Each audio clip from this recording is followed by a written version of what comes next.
Go ahead. So let me call the North Smithfield School Committee meeting of September 1st, 2020 to order. Clerk, please call the roll. Chair Lombardi. Present. Mrs. Sharesta. Mr. Connell. Here. Okay, so you have to go. Ms. Johannes. All the principals in? I don't know. Here. Mr. Jones. Here. Mrs. Mayo. Here. Mrs. Vada. Here. Thank you. Let's move on to the Pledge of Allegiance.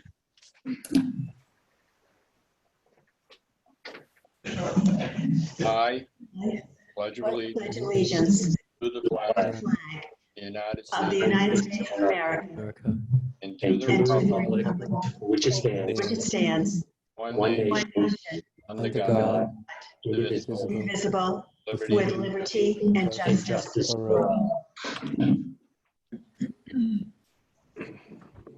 Okay, let me start off by welcoming everyone. We, the school committee, know how important this is and would like to communicate out the best we can right now.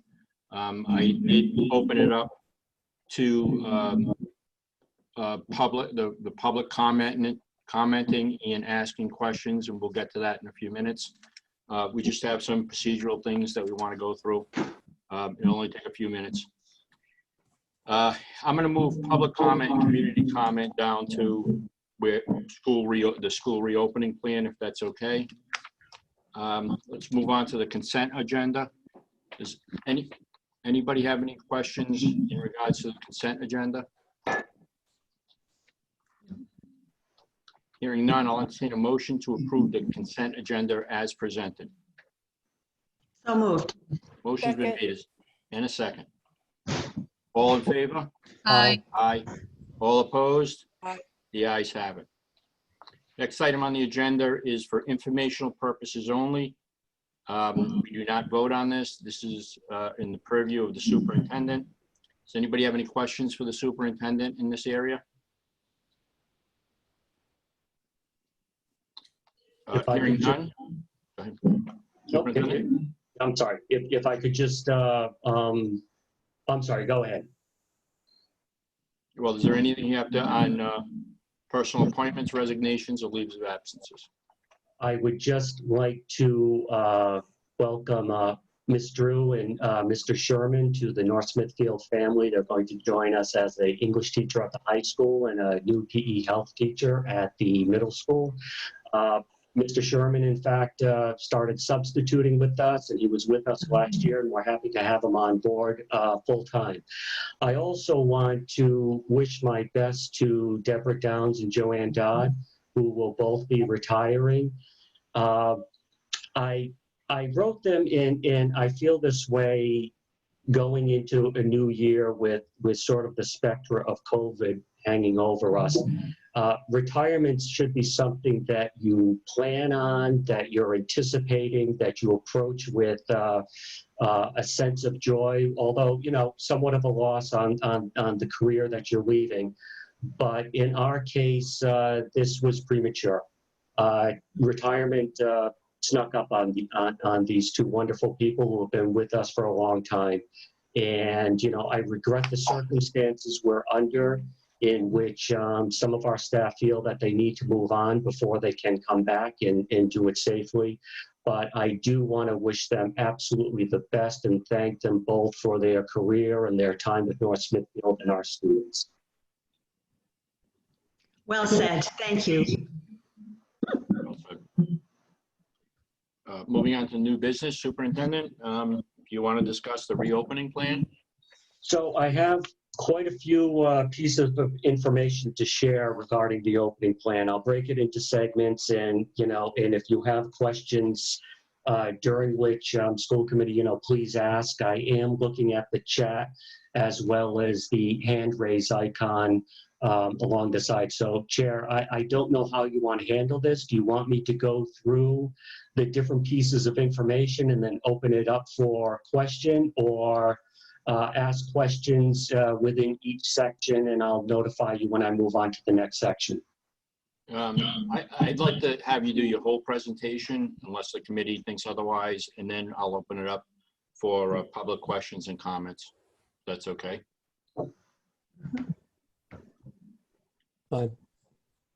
Okay. Move forward with your presentation, Superintendent. I apologize, I do not have a slide presentation to give you. It will just be the magic of my voice. So that means, Mr. Chair, you have to pay attention and you can't be texting while I'm speaking. So, no, I just want to clarify the governor's remark from Monday. So there was a bit of confusion, and that was evident on some of the posts on Facebook and some of the emails I've received. So I want to clarify that when the governor says that all districts, and with the exception of Central Falls and Providence, are ready for full reopening, that is really based on the metrics of the cases per 1,000 within our community, of which North Smithfield is pretty low. Our folks are doing a good job trying to keep themselves safe and social distance and wearing masks. And so we're not seeing great outbreaks within North Smithfield. The other metric was the ability of the state to be able to test and turn around testing in a 48 to 72 hours time period, along with the availability of rapid testing kits, of which they have a dozen, and they will be dispatching to schools as we call as needed. So when she says full reopening, you know, a number of parents asked me, does that mean we're not doing 100% distance learning anymore? Does it mean everybody has to go back full time?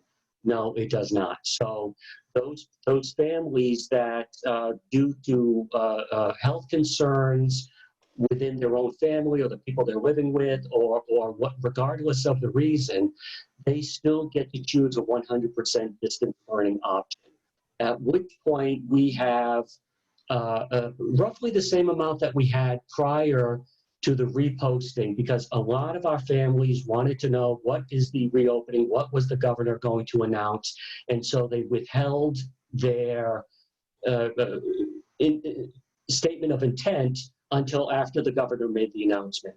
Now, the governor made the announcement. We posted an addendum form in which folks that had signed up previously for distance learning who may have had a change of mind removed their names, and other families that, you know, situation changed and now they felt they need distance learning could add their names to the list. It was about 50-50, about half dropped out and another half came in. So our numbers didn't really change dramatically. Now, what we will do is compile the list, and I will be sending out an email or contact in some way, shape, or form to confirm with everybody who signed up for distance learning that they indeed are on the list, and we are making arrangements for them. The other thing with that is that I had a number of questions from parents. When are we getting our schedule? When are we getting our classroom teacher assignment? We can't do that until we have the distant learning list settled down. So now that we have that settled, and we're going to combine the list and move it into our schedules, then we can continue with the high school, the middle school, and the elementary schedules, and parents and students will get their room assignments and their teacher assignments, but we needed to get this piece done first. Now, the other part that the governor said that October 13th, everybody would be ready for full reopening, that she did permit a phase-in period, which a lot of districts need. 3 weeks ago, I recommended that we have, just regardless of what the governor announced, that we still do a phase-in period, this hybrid period for at least 3 weeks that we can assess, and then we can start opening it up further or closing it down a bit, depending on how the next few weeks or the month progresses. And so that was also accommodated in the governor's plan. So, and also what it means is that come October 13th, it doesn't mean we then suddenly turn the volume up to 10 and we reopen fully. That means that under the metrics that the governor had laid out, yes, we are ready to reopen. However, it does not address the cap on the buses. The 50% of bus ridership, no more than 36 students. At that number, we cannot transport all of our students back and forth under a full reopening model. Under a full reopening, if everybody came back, and again, look, one of the things I'm just going to say is that I am subtracting out in our calculations the 20% who have opted for a full distance learning. So I'm looking at even just 80% of our student population. That with full reopening, with even the 80% in, most of our classrooms will not be able to maintain 6 feet of social distancing between students, between desks. So things will become a little bit more crowded. We will also run into difficulties feeding our students within our lunch periods in the cafeteria. It also will create additional density when it comes to drop off and pick up and any kind of student movement through the school. Now, we do have plans to divide the drop-off and the pickup to different doors by different grade levels. We've reconfigured our schools so that certain hallways are one way, certain stairways are another way, that passing in class between classes will be staggered so there won't be large groups in the hallway. And even over at NSES, we built a new outdoor walkway so that students can go to the cafeteria or the library and do it Hallowell style and just walk outside. So, you know, we're not going to have those scenes that when schools opened in Georgia and you see the hallways at their high school crowded. We're not going to see that. But what I would just caution that as we go forward, as we go through our hybrid, our phase-in period to get used to new procedures and protocols, that if we do a full reopening, we are going to have to balance not being able to transport everybody on the bus, which I know the community is fantastic, and we know that people are going to step up and they will provide transportation to and from school if we're limited on our buses. And then the other concern is the density of students within our classrooms. Our sweet spot in a classroom is 14 to 15, 16 students at the max to maintain 6 feet of social distance. We go above 16 students, we're now going to start having to move to 5 feet, 4 feet. And, you know, the Department of Ed and the Department of Health does allow 3 feet, but that is not ideal. They allow 3 feet if we cannot maintain 4, 5, or 6. Obviously, more is better in this case. So this is something that once we do our phase-in and we see how well everything goes, and we really assess our capacity, and that is something I think we as a community, with the school committee, our teachers, administrator, and our parents, will have to take that next decision. How is it going? Is it safe? Can we expand? And then to what degree? Our goal is to get everybody back. Our goal is to actually, we do have to focus on the elementary. We understand whether we're doing a hybrid in which families have their kids coming in 2 days a week, or we try to move it to 4 days a week or 5 days a week. It's critical at the elementary to have as much coverage for our families so they can go back to work, so they can, you know, make employment decisions and childcare decisions. So our goal is to move in that direction, but we're going to have some impediments getting there. I'm confident as a community we'll do the right thing. We'll make the right decisions. We'll come up with some very creative solutions.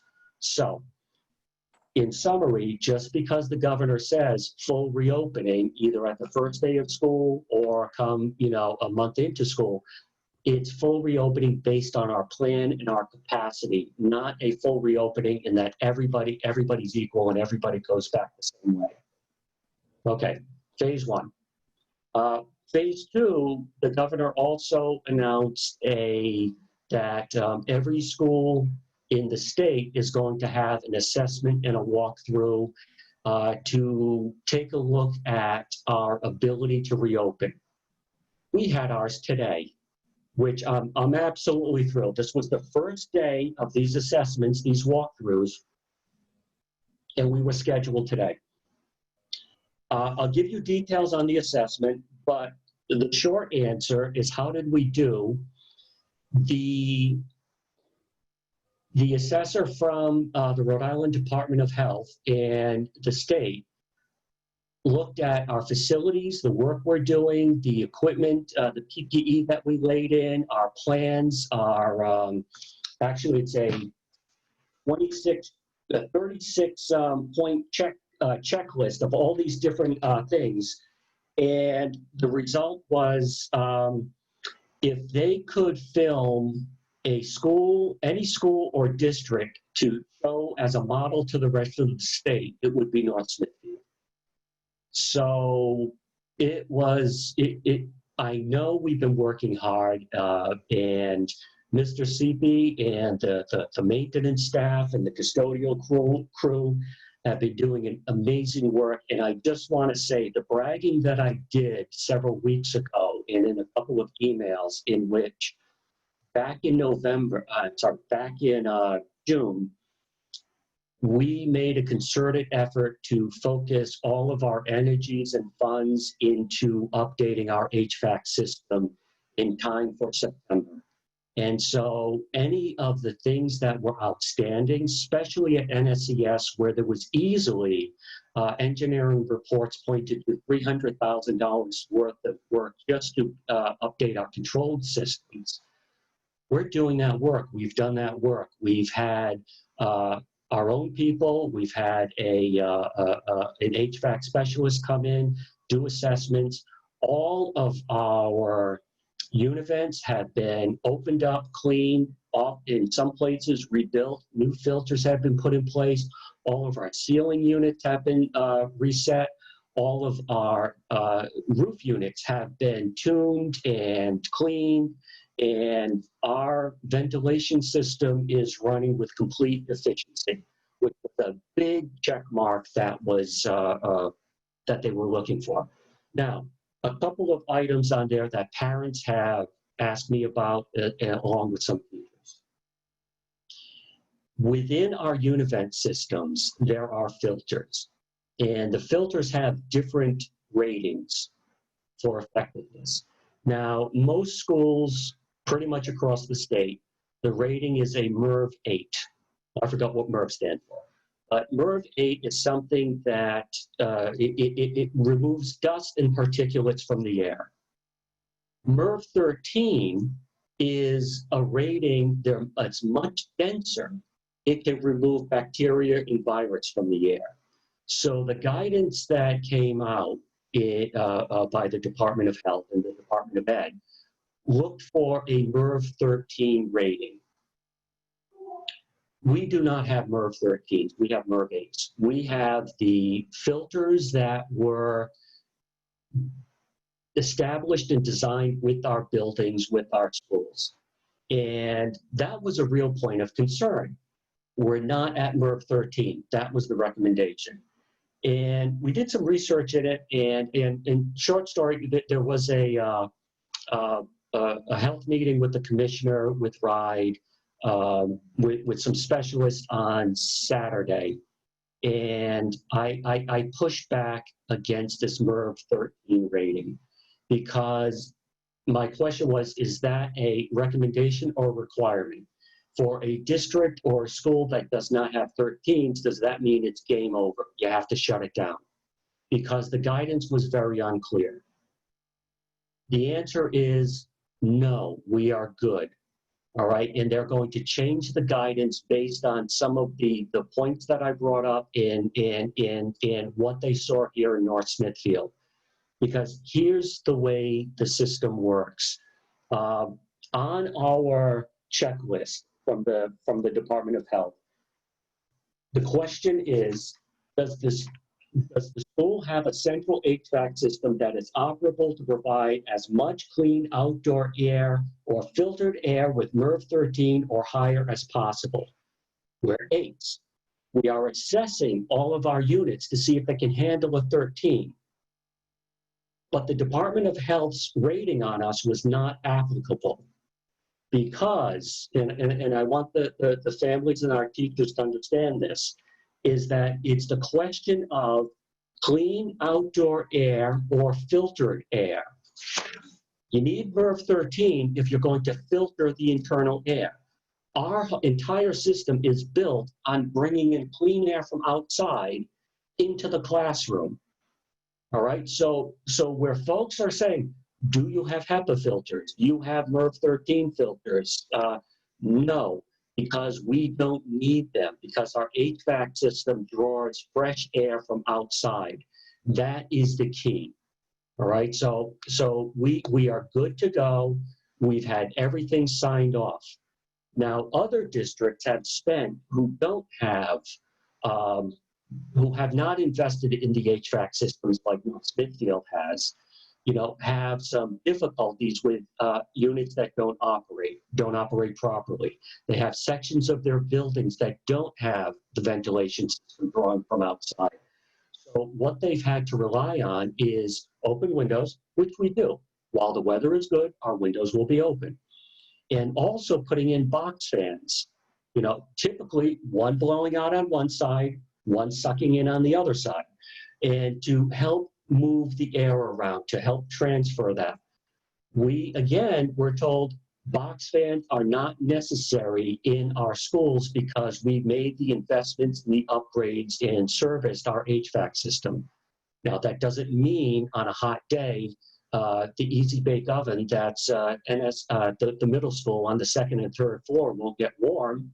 We can use fans to help cool things down, but we do not need fans as a safety measure for the spread of COVID because we've made the necessary investments in our HVAC system. The other question, again, was the HEPA filters. A lot of schools have spent $60,000, $70,000 per school to get fans and strap HEPA filters to them. Again, we don't require that. Our response on the physical survey from the Department of Health was not applicable, again, because we have windows and we have univents and we have a good ventilation system. What they were very impressed with is the fact that we did not go down the route of trying to just justify keeping windows open and sticking fans in windows. Our solution, the work that we've done over the summer, will carry us through when the weather turns cold. We have a winter solution. We don't have just a fall solution while the weather is mild. So as far as the airflow, as far as our HVAC and ventilation system, we're good to go through the fall, through the winter, through the spring. We're good for long term.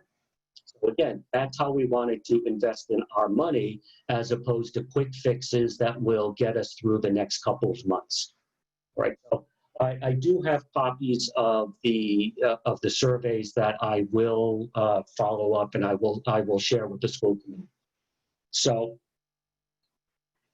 outside of that, the other things, the way the classrooms were laid out, they took pictures of all the PPE equipment that we laid in. Again, as an example to other districts, they could not find anything that North Smithfield schools were lacking in facilities, operations, procedures, and protocols when it comes even down to signage and how we intend to reopen and run things. So, that's great news. Staffing may or will become an issue. And again, I feel terrible about this because we have on the agenda tonight, you sort through retirements. We have another one or two that will go up on the next agenda. And again, these are teachers who are retiring not because they want to or they're ready, but because the conditions have necessitated that they feel this is in their best interest. We right now have several requests to go out on FMLA. So we have some teachers who are looking at long-term leave and medical leave. And again, all reasons within personally or within their families that, you know, make the concern of contracting COVID really problematic in their case. We do have, and this may become easier as other schools are looking at reopening. We do have a number of teachers who have young children at home who, just as, you know, it's difficult for us to be on a hybrid model because childcare has to be arranged for. There were about a dozen districts up until last week, announced that they're starting full-time distance learning. Our teachers live in those communities, and, you know, they also have children that they need to watch. So legally, you know, anybody can take, if you have childcare issues, if your daycare closes or your school closes and you have to take care of your children, legally you're entitled to 12 weeks leave. All right, that's 2 weeks on your employer's sick time if you have it banked, and then 10 weeks on a partial salary up to a $200 a day cap. So we do have some of our staff that are weighing this and trying to find coverage so that they can work. They do not want to have to take this COVID leave to be with their children. They want to be in our classrooms with our children in North Smithfield. But I'm hoping that as you know, and again, every district is in a different situation. They don't necessarily have made the decisions we've made, or they have older buildings or other issues that are preventing them from full reopening. I am hoping that the rest of the state, as long as it's safe, as long as the cases are down, can reopen, and that relieves the burden for our parents as we look at reopening, and our teachers as they also have to arrange for childcare. So between the retirements, the FMLA, the leaves, either an extended leave of absence or a COVID-related leave, I am concerned about staffing. I am concerned that if, you know, our teachers have to go into quarantine, you know, and so there, again, there are a lot of moving parts in this one. So staffing, transportation, social distancing, these are going to be real concerns and considerations going forward. I'm going to have to be very creative to try to work around. Now, one of the things that I also want to bring up as far as staffing, I mean, as far as, well, something that's going to help staffing, is I did mention a couple of weeks ago about shortening the school day. At the time I said 45 minutes. We're actually only looking at shortening the day by 25 minutes. We've managed to make up time, non-instructional time during the day to do what we need without changing the length of the school day overly much. And the reason for the shortened day is to create a flexible preparation period at the end of the day for our teachers. Our students will go home 25 minutes early, and I have the times here.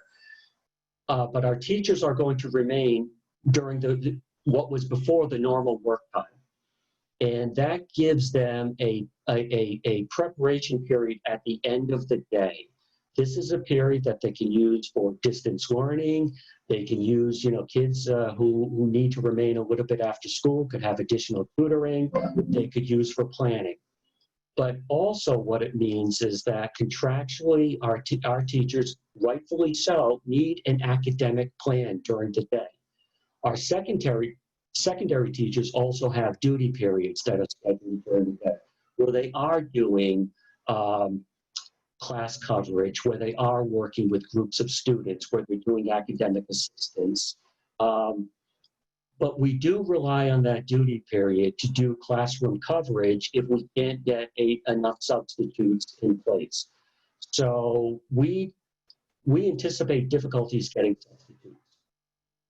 We anticipate teachers needing to be out, whether it's because of quarantine or, again, all employers and employees across the state are cautioned: if you have the sniffles, if you have a headache, if you have a sore throat, if you're not feeling well, you stay home.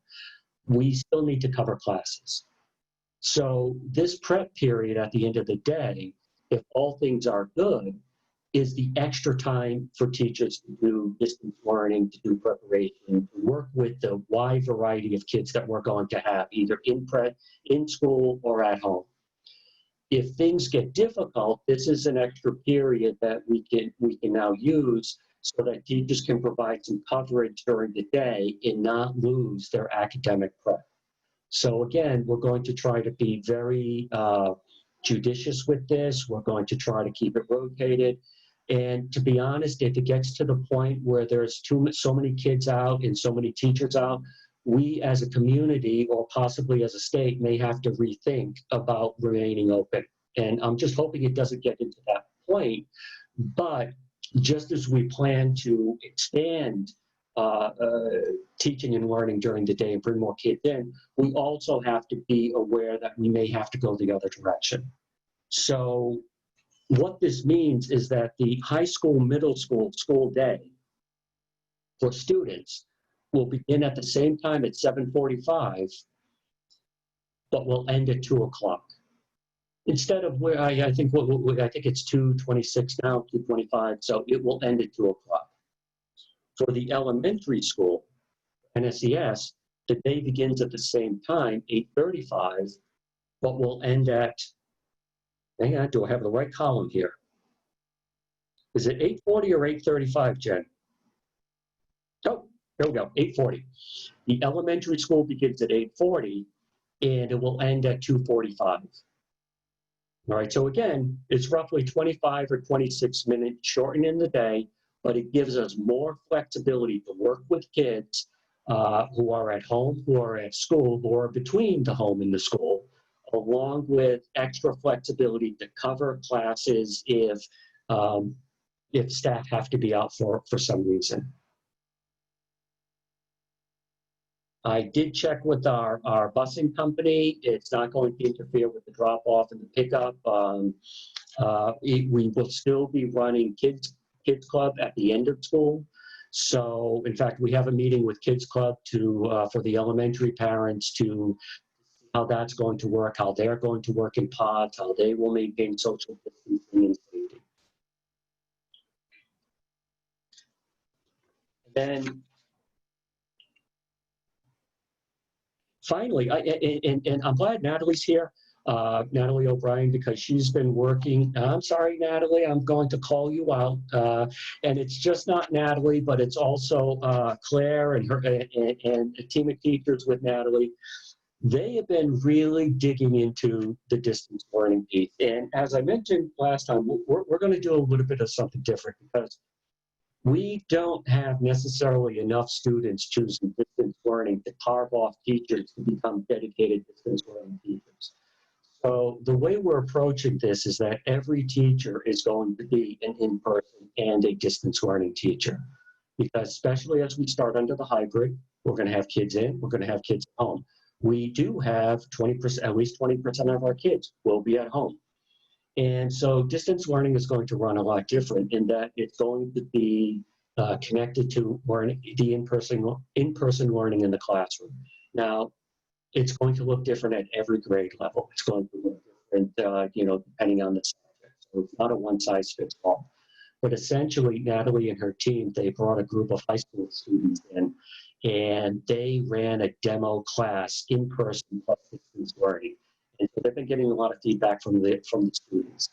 And we've been, Natalie, I don't know if you want to break ranks here or if I want to just open it up and ask Natalie if put her on the spot, if she wants to just share some of what she's experienced with distance learning.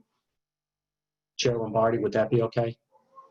Yes. Natalie, would you mind unmuting and putting yourself on the spot? Okay, so I just wanted to say that, is there background noise or is that just me? On me? You're echoing. Do I sound weird? Why? You're echoing. You're You know probably what? on your computer and your phone at the same time. No, I'm No. not. My son, I had a capture card, I can go in the house. which split my audio and my sound in my speech, my microphone and my speakers. He is right now live streaming on Twitch doing a Mario Kart race, of which he is ranked number 2nd in the world. So he's 2nd in the world on Mario Kart. He has my capture card. So I am going to make an adjustment on my speaker and hope I can remove the echo somewhat. Okay. But I blame my son, I blame Nintendo, I blame Mario Kart, and the fact that he is so good at it. So, sorry, Natalie. No, so I had planned on just speaking during public comment regarding, you know, our school's reopening plans. And I know that most of you know who I am. I'm Natalie O'Brien. I teach at the high school. I live in town.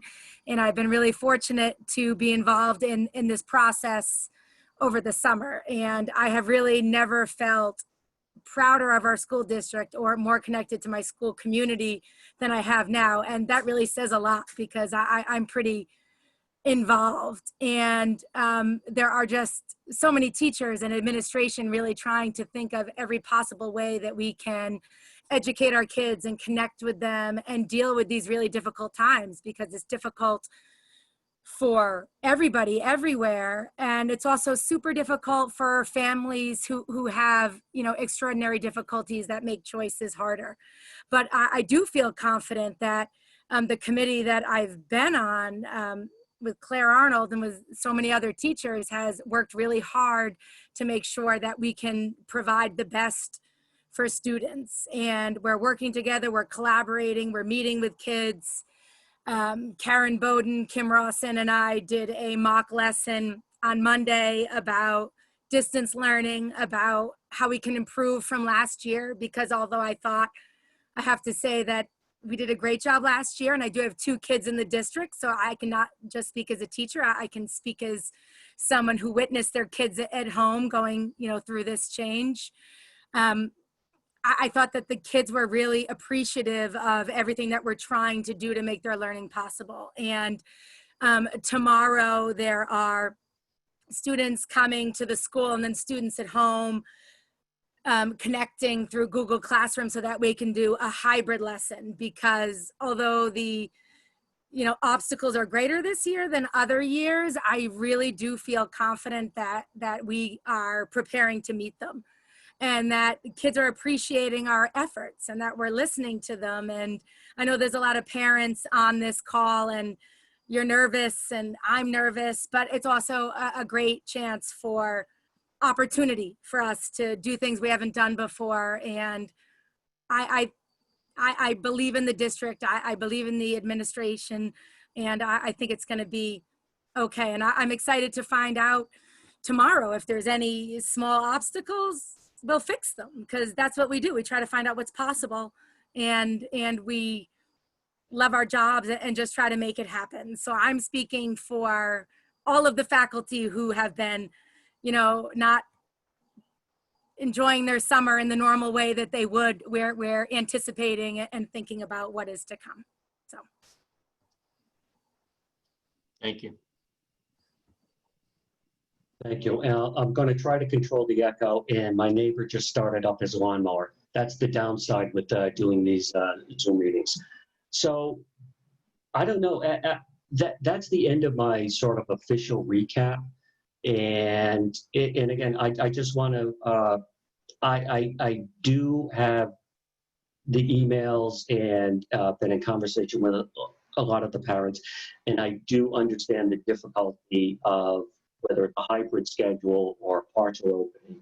And I do know that the goal is to go back in full. We do have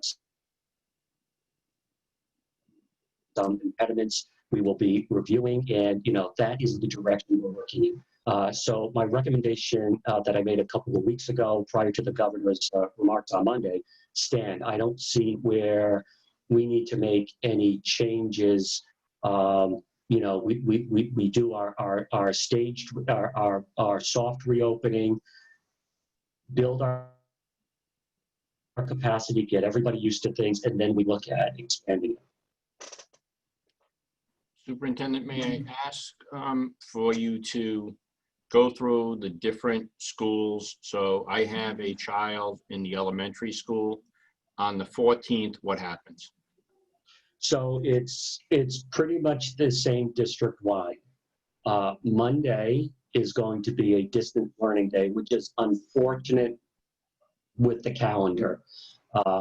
However, that distance learning day and Jen Dano and Rachel Salvatore have been working with our technology department, and the intent is to, and again, we're working out some of the details now as we get the final numbers.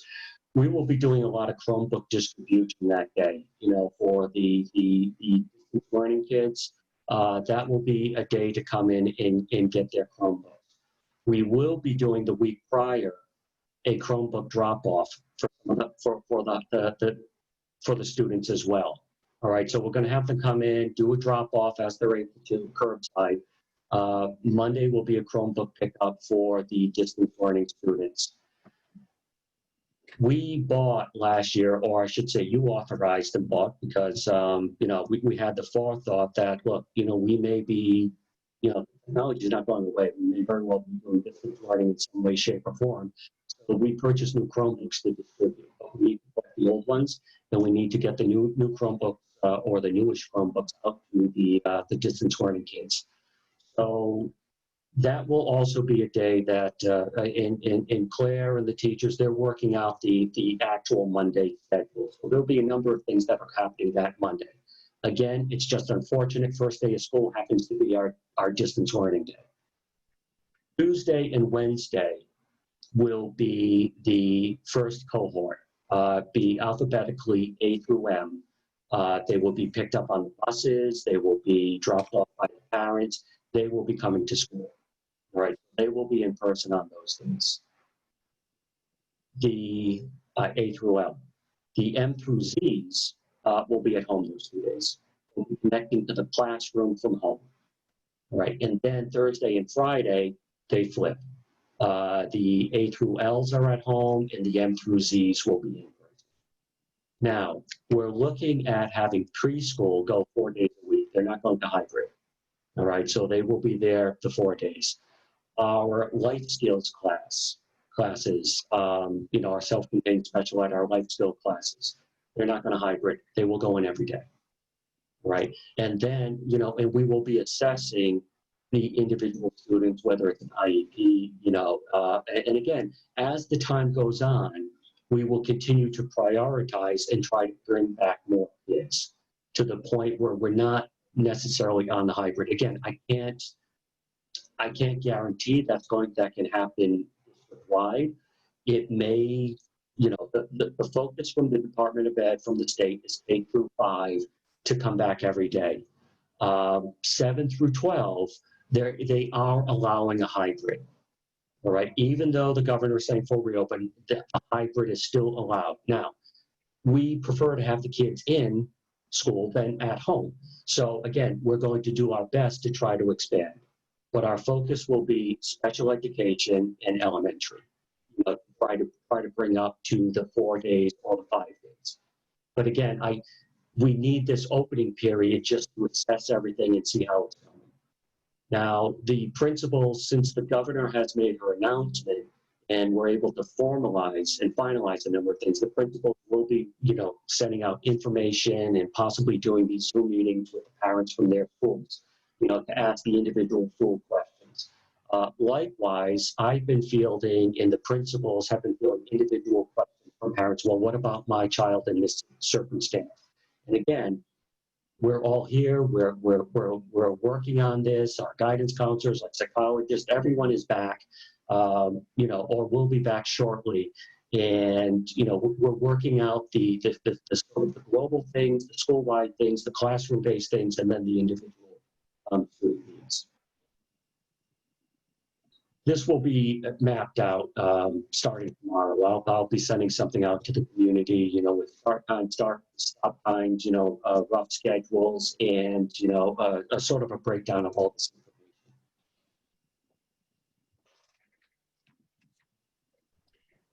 Okay, and then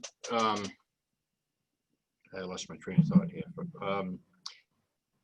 Let me ask, so you go, so that's the 3 weeks, and then we pretty much reassess. I know the goal is to open as much as possible. What about sports? Do you have any comments on, so I know it's run by the Interscholastic League, but what about after school? I have not heard any updates from the Interscholastic League. I know at one point the focus was on track and field, girls tennis, and game day cheer were 3 that were targeted as a fall sport schedule. Again, I don't know. I don't have any new guidance right now on what the Interscholastic League has decided. But what I can say is it most likely will be a limited offering and a shortened season. And I know one of the things that we're looking at we're moving the majority of the games to Friday in the weekends. But we have the capacity, if there is whatever it looks like, to have coaches out there to coach them? Yes, if the Interscholastic League, if the state, does run athletics, we still have hired coaches as far as we know. They are available. They're just waiting, like all of us, or many of us, on what the final outcome and decisions will be. Okay.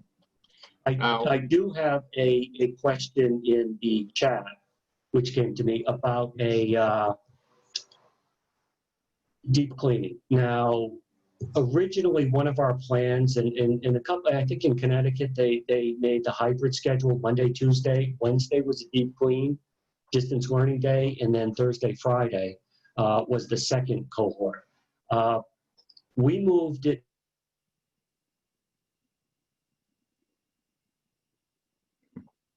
We did talk about Wednesday. We moved it to Monday, only off. So Mondays became problematic. The other question about using it for deep cleaning, we're not going to spend a full day deep cleaning. The schools are going to be deep cleaned at night every night.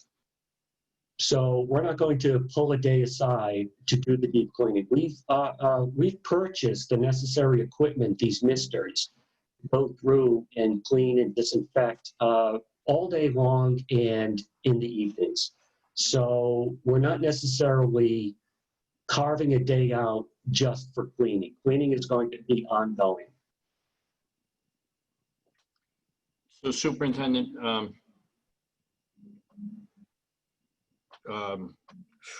lost my train of thought again, second time. Oh, this was it, I'm sorry.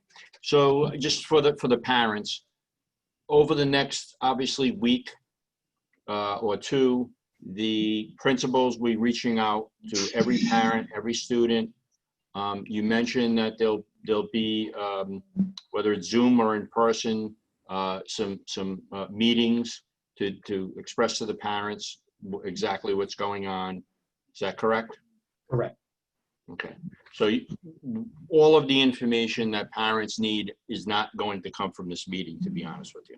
Absolutely not. Nor can it possibly come from me, because I only have a limited capacity in organizing this. It really comes down to the principals and the department heads. They know their schools and their teachers and their students far better than I do. They are the experts. So it's at this point, I get to turn over the reins. It's brilliant. I'm so happy. And then just one more statement to the parents. As the chairman, and I know that all the committee members agree, we're going to need the parents' help on busing for a one-year stint. As you said, if we do go back full-time, we are not going to have the capacity, and we're going to need the parents to help us on this one. Yeah, and I expect that the community is going to pull together on this. I do have, if I may, a message came in. A question on what does distant learning days look like for the middle school and high school? Will there be teacher-led online instruction or independent study on those days? So again, we're still formalizing this, and we will send the information, but I don't know if Natalie, if you want to address what you and the others are looking at as distance learning going to look like at the high school? Or Claire? So, Yeah, please go, Claire. okay, so distance learning, we're trying really to do that like a remote first approach to instruction. And so even if students are in front of us, they're going to be using their Chromebooks quite a bit more. A teacher could do, and it's going to vary depending on the course and how it lends itself to technology, but a teacher could post a video that students watch, and maybe they watch it while they're in class or at home. And they almost do like a station rotation. You have to watch the video, and then there could be a live streaming of the lesson, and the teacher is actually in front of the room, and they're instructing and giving information. And from there, students could collaborate online, and it could be through a Google Meet type format. Students from at home and in the classroom could have a conversation or a discussion, a Socratic seminar. There'll be a variety of tools that we're using. We have purchased different platforms. Our programs have platforms embedded within them with technology, but we also have purchased additional platforms. And so it's really going to depend on the actual course, what it looks like, and especially the grade level, because it's going to look very different in second grade than it would in high school. But it will be, if you are a full-time distance learner, you will have a mix of synchronous and asynchronous lessons. So synchronous will be at the same time you're going to be asked to participate and to show up. One of the big differences this year, opposed to last spring, is that we're going to ask high school students to follow their schedule. And middle school students are following their schedule. So if it's a 9 o'clock math class, you go on at 9 o'clock, at 9 a.m. You may be doing an assignment individually, or you may be streaming into the class and doing some type of Google Meet, but you'll do it synchronously. And that's going to be a big shift. And we did hear, some rumors, some high school students, they want to do distance learning so they can get jobs during the day and just do their assignments at night. They will not be able to do that. There is, with the distance learning starting out the school year, we're really going to have much more structure to it than we had last year. Natalie, did you want to add any to that? No, just that we've had a lot of discussions on this, and I think Claire, expressed it perfectly. Students are going to be able to make connections with their students throughout the school week, and based on different content areas, and we give some, teachers are professionals and they know how to best kind of connect with their students, so they're going to kind of make those adjustments as time goes on. But I think it's, like I said before, I just think it's a really positive model, and we got a lot of really good feedback from students when we did our lesson on Monday. So I think they're eager for the change as well, to be in a classroom, see their teacher, be able to connect with their kid, connect with the other students, see their faces, and it will be more of like a normal learning environment. So I think that will be positive. And Claire, another question came in. Could you just briefly, and you did briefly touch on how we will look at the elementary level. Could you just add a couple of items for that?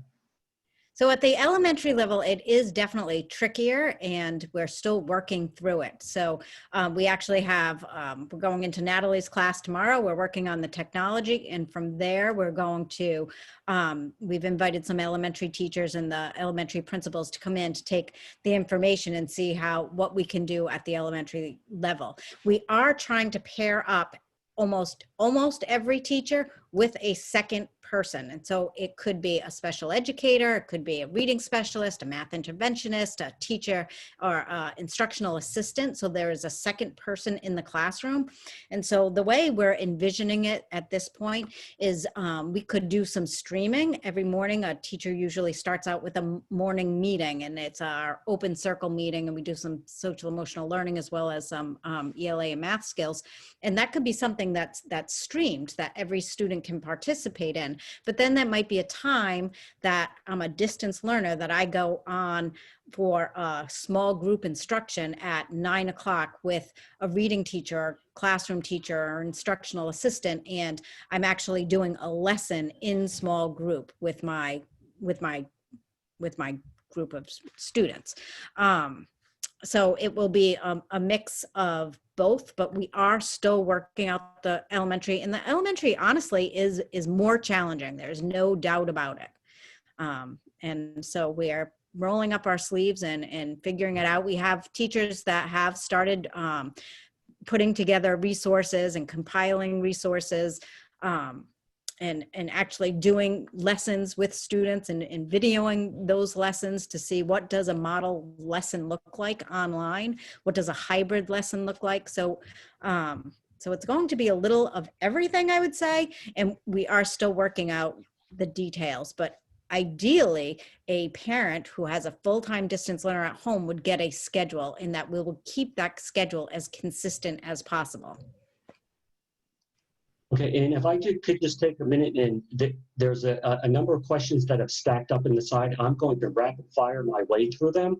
And these are good general questions that, it's not about a specific student, so they're really good.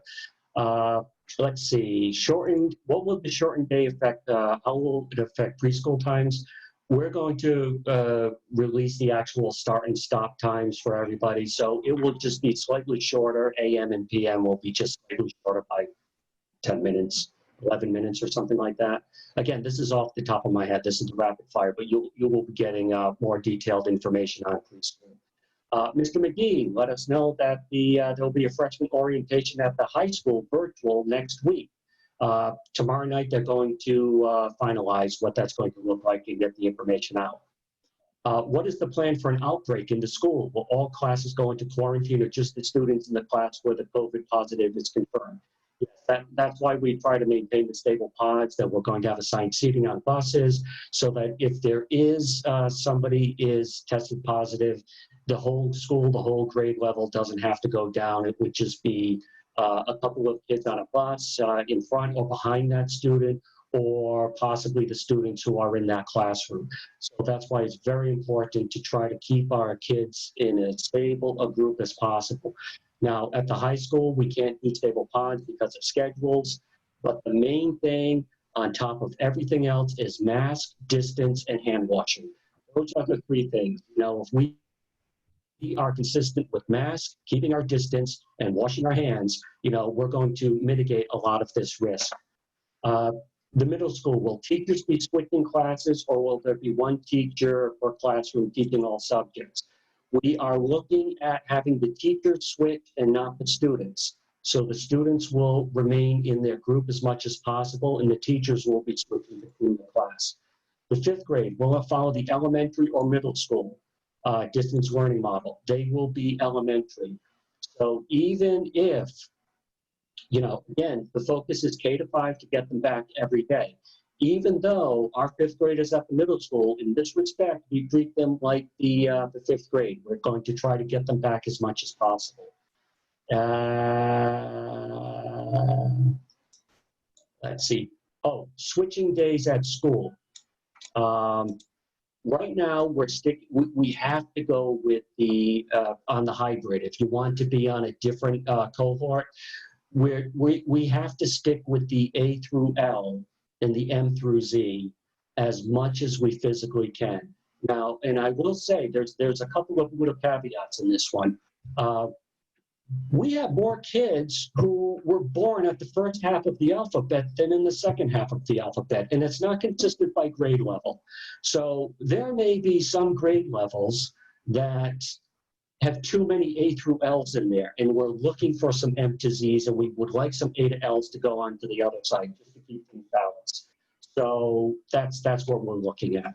All right, now some of the questions are getting a little bit too complicated for me to skim and think at the same time. So I will hold them in the chat and try to get back to you. But I can guarantee from what I've seen is that when the principals do their thing and send their information out, you are going to get this and you are going to get all your questions answered. So I'll turn it back to you, Chair Lombardi. Sure. Superintendent, I just saw a quick question. So if we go to full distant learning, full back to school, will a parent be able to make a change at that point? Well, yeah, we do ask for a quarterly commitment if they're doing the distance learning. What we don't want basically is to have kids coming out week by week. You're in full-time distance learning. You're back full-time. We're gonna reserve that to the people who have to go on quarantine. So, but yes, we're not monsters in this. You know, we will do what's right for the kids. We're just looking for consistency. Okay. And also very important, there was a question on music. So guidance from the Department of Health is don't sing, don't play an instrument. We're not doing that.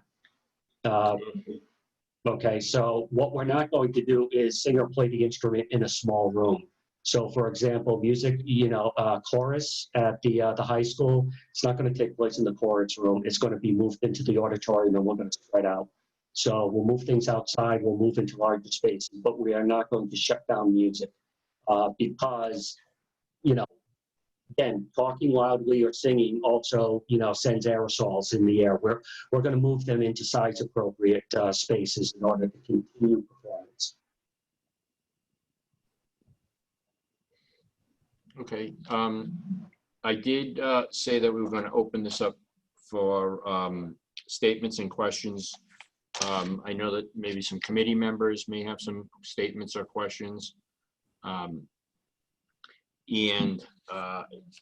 Just understand we don't have all the answers, that there will be an orientation.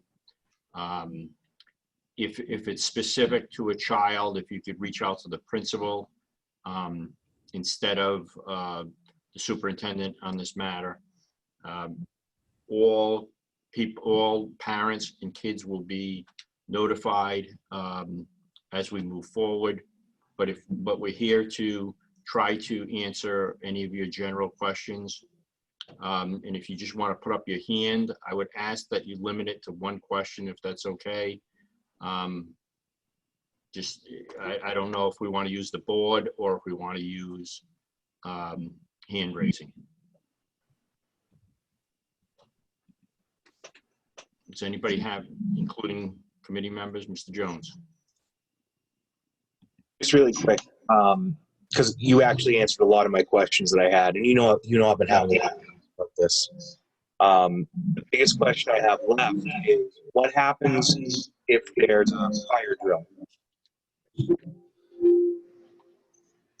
Yeah, that's the question every superintendent has been asking the Department of Ed about the requirements for fire drills, for all these different things that we have to do. So yes, we will still have a fire drill.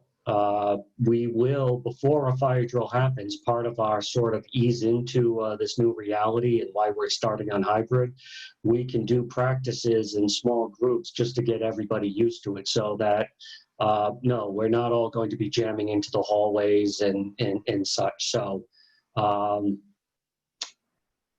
yeah, but that question was asked by Ride many times, and there's no clear answer on this one. All I can tell you is that we're going to do some small-scale practices and try to keep it as under control and safe as possible. Superintendent, I'm just going to read some questions off of the chat. I think well, what percentage of middle school and high school students opted into LDL? I believe you've said that 20%. Yeah, it's pretty much a steady 20% across. There are a couple of grade levels have more, some have less. I need to go through, today we were kind of putting the deadline or closing the update form. So tomorrow we'll be crunching those, and we'll have exact counts by grade level along with specific students. And again, you know, for the parents that have signed up for it, I will be sending out a school messenger or an email or something just to confirm with you that, yes, we do in fact have your child's name recorded for this. And then of course there'll be outreach and other information that will be distance learning specific. Superintendent, this may be too narrow or specific of a question, and you may not even have decided yet. But if you're distant learning, you need to buy all the school supplies. Oh. Or is there going to be one for distant learning and one for in-class learning? Yes, Miss Dana. So at the elementary level, our PTO has so graciously assisted us in purchasing school supplies. So we actually will be having supply caddies going out to each of our elementary school students, which will house the same items no matter where you are. So our distance learning kids and our in-person kids will have the same tools, so our teachers know exactly what tools they have available to them at home. We are preparing a school supply list.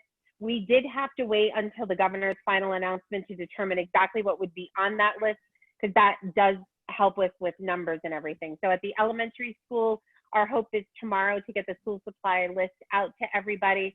They're actually not that big, and then they're also everything's available at Target, because I was there the other day, because nobody's buying anything.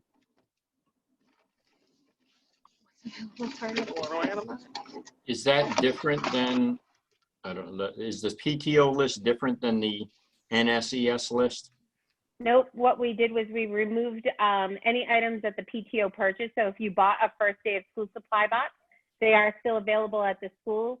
Families can, the PTO will be setting up a time for parents to come collect the boxes. I would probably suggest that you keep those items at home, and then as your child needs replacements, you can send those in with your child. Thank you. Will there be parent volunteers in the school system? At the elementary, at the elementary level, unfortunately, we're not going to be able to have parent volunteers. We would love to, probably if people would like to do some work at home for us. We can always use help cutting, laminating, or putting together scholastic book orders, but we really do have to limit the number of adults in our building to maintain those stable pods. It is going to be a lot of work because we do rely heavily on our parent volunteers, but we have to be very, very careful of who we're bringing into our buildings this year. No, I know I heard this from, I think it was the governor on a Zoom call, but superintendent, I don't know if you can add to this. So how will, do you have any idea on how testing will take place? I assume, oh, wait a minute. Yeah, I'm assuming COVID testing. COVID testing is going to take place. I know that there's two categories. One is the instant, well, the quick one, and then there's the COVID test, which they're at a specific location or locations in the state only for teachers and students. They can handle 5,000 a day, or at least that's what was stated. Even if you get the rapid test, if it's negative, you still have to, you do get the other test. And you do have to self-quarantine until you get the results back. Is that all what you know, Superintendent? Yeah, you pretty much covered it. So there are dedicated sites across the state with priority for students and teachers that if they need to get tested, they'll be able to go down and get tested that day. There's also, I believe it was 10 or a dozen rapid testing kits with, I think it's a 5-minute turnaround rate.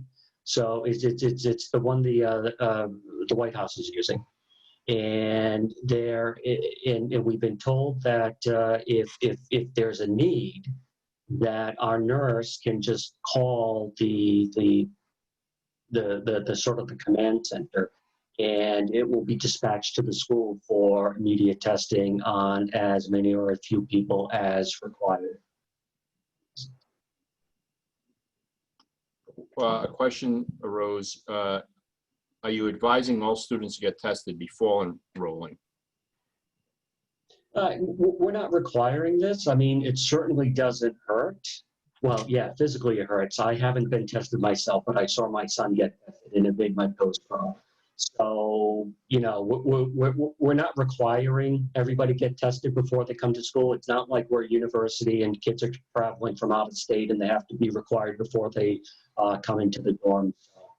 But if you do have any questions or concerns, you know, certainly it wouldn't be a bad thing. Superintendent, can you set up, and I'm not going to use the right technical term, but like a portal where parents can communicate with you about busing issues or transportation issues? For example, maybe a parent will say, I'm on the bus list, but I've talked to my neighbor and, you know,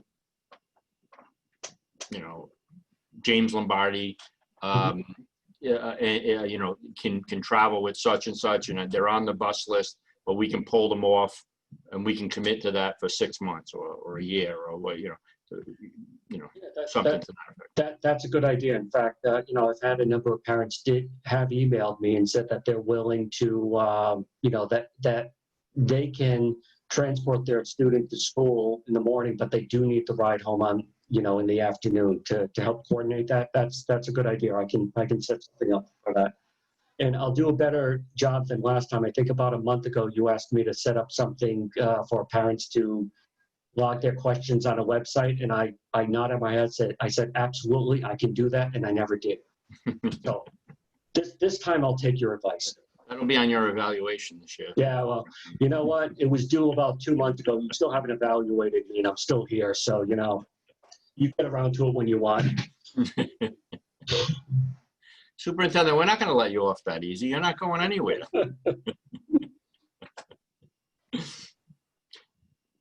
Does anyone else have any questions or comments? Or if we didn't cover something, I'm going to ask that you reach out to the principal. Sorry, Mr. McGee. Staying up.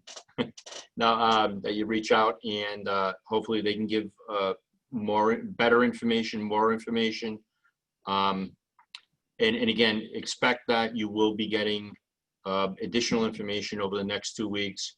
I know Mr. McGee stated that there's going to be a meeting next week for orientation, and expect those to be coming down the pike. We didn't expect to answer all the questions tonight. We wanted to give you the direction of which way the school department's going. Hopefully we answered that to the best of our ability. Does anyone else have any questions or comments? I have one, Chair. Oh, Go ahead, Who? Mr. Connell. Okay, thank you, Chair. Just a Chair. I Georgie. just wanted to know, are we going to, since we've got 2 weeks before we open, are we going to try and do when we had talked about trying to do a tour of the schools ahead of time and maybe bring in some, I know we can't bring in everybody into the school, obviously, for a lot of reasons, but maybe bring in a few representatives, a few bit of the press to come through it, or are we not going to, you know, are we going to be able to try that or not? No, you mentioned that before, and Ms. Dano and Mr. Siki and I, we've had a conversation around that. So we'll set up what would be a good day or time. We'll also check your availability to see what works best. And you did mention that, Mr. Superintendent. I just didn't know if, you know, we're coming down to the wire, I didn't know if we'd be able to get that done, that's all. Well, hey, you know what? In the past, you know, with Mr. Lombardi, I promised to do certain things and I never got around to it. So, you know, but I will not make that mistake with you, sir. So, Mrs. Mayo, did you have a question? I do, actually. I'm never going to ignore anything Jean Mayo said. You know. Well, thank you. Thank you very much. Just funnel your request through Miss Mayo and Mrs. Mayo, and it will happen, okay? Oh. I'm sure. Well, thank you very much. But I was wondering about the student cohorts, and you had mentioned it earlier. I'm just not quite sure I understood what you meant. A through L, M through Z. I think you said that that's not exactly set in stone. And so I'm just wondering how you're going to work that out and how you're going to let parents know which cohort they're in if it should change. And unfortunately, when I said this, I think I just opened up Pandora's box because suddenly I had a whole flood of, oh, can I change? Can I change? Yeah. Right now, we're going to try to hold to this as much as we can. If for some reason the cohort, say at the high school or the middle school level, has to become permanent, then we can make some, we can really look and think about making some adjustments to balance it. But right now, you know, I'm hesitant to promise any kind of change, and nor I'm hesitant to sort of fall on the Mr. McGee and Mr. Lahar. But yes, this is something that you know, can be considered if you know, for real. What we don't want is, can I be in this other cohort because my friends are in that cohort? It's more of a matter of, this is my work schedule. This is when something happens, where it's a matter of being able to go to work or not. You know, that's the kind of thing we will look at, not because my friends are in the other cohort. You know, Okay. Okay. Thank you. Ms. Shrest, did you have a question? Mine's not a question. I just wanted to thank the superintendent and everyone in the school department, however you're related to the school department and working there, right down to the parents who have been ever so patient waiting for all this information. I think our district continually proves that we're top-notch in the state. And I just want to say thank you to everybody involved to get this all done, because it's a monumental task. And I don't have children in the district anymore, but man, if I did, would I be appreciative? Thank you. And obviously, I echo that. Ms. Arnold, wait a minute. Mr. Jones, did you have a question or a statement?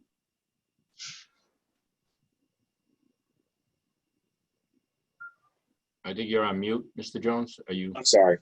It was a question about masks. Before I get to it, I just want to echo what Ms. Shrest said, because even 2 weeks ago, I was very, very skeptical about reopening schools. And you know, the district has worked so hard, and the parents have worked so hard, the teachers.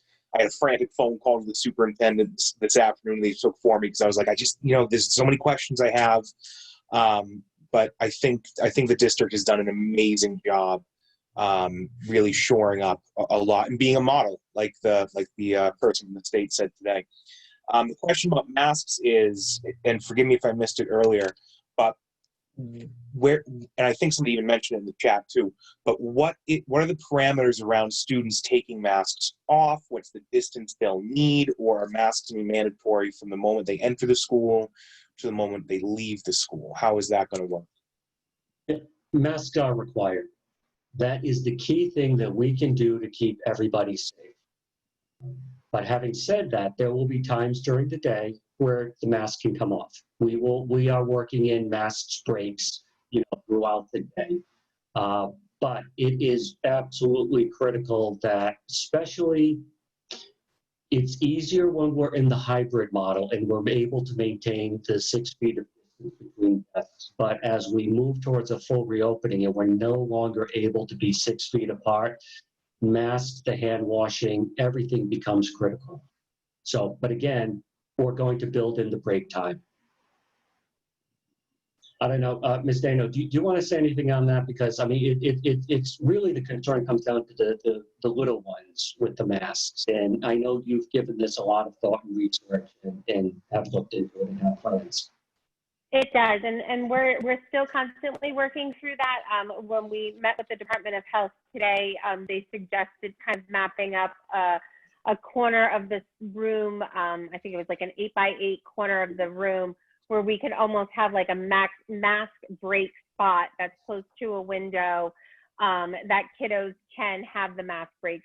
We're also really encouraging our teachers, who are amazing at this anyway, to take their kids outside and really kind of get them apart so they can take off those masks.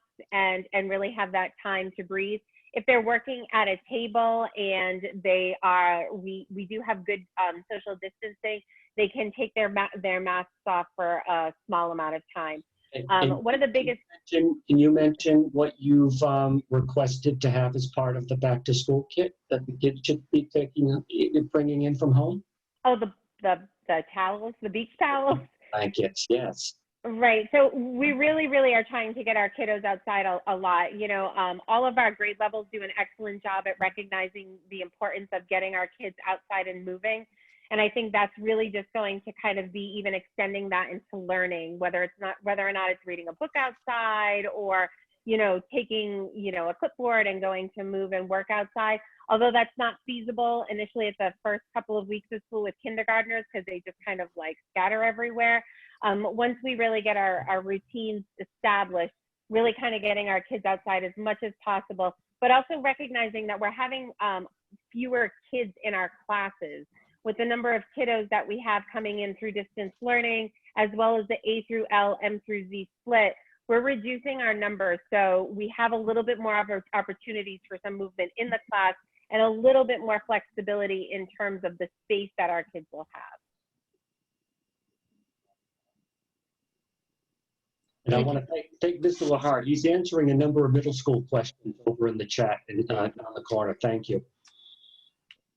So maybe I can ask the superintendent this question. You got it, Gene. Anything you want.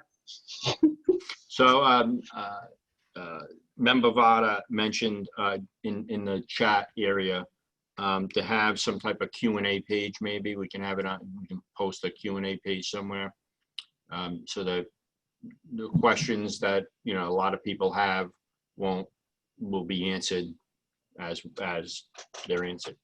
Because So I don't know if you can. Because Peg mentioned it and Gene seconded Right. it. Good. All right. Does anybody have any further questions, comments? Mr. Lombardi, I just wanted Yes, to mention, sorry, Claire. that's all right, on our website, in the right-hand side, you'll see reopening on the district website. And if you click on that, you will see a frequently asked questions document. It's from the Rhode Island Department of Ed. And you'll also see response protocols. And so there were some questions in the chats specifically about health protocols.